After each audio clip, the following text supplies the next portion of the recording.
উল্টো রথের দিন বিকালবেলা বাড়ি ফিরে আমার হঠাৎই ইচ্ছে হলো আমার ঘরের আসবাবপত্র সব ওলট পালট করে দেব। মানে জায়গা বদল করব আর কি। যেমন ভাবা তেমন কাজ। কারণ প্ল্যান করে এসব কাজ করতে গেলে না 10 পা পিছিয়ে আসি আমি খাটুনির ভয়ে।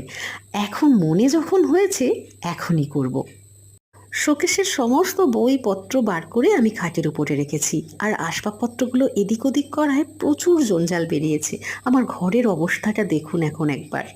পাশের ঘরে তো এই শোকেসটা আমি নিয়ে এসেছি, আর আমার প্রয়োজনীয় সব বইপত্র নিয়ে এসেছি। এখন আমি শোকেসের মধ্যে সব বই খাতা গুছিয়ে নিয়েছি।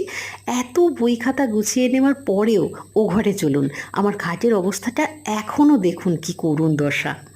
এখনও এত জিনিসপত্র খাটে মেঝে পড়ে আছে, এগুলো সরাতে হবে। 2 ঘন্টার অক্লান্ত পরিশ্রমে ঘরটাকে আমি একটু গুছিয়ে তুলতে পেরেছি। এখন আমি স্নান করে পরিষ্কার হয়ে যাব রথের মেলায়।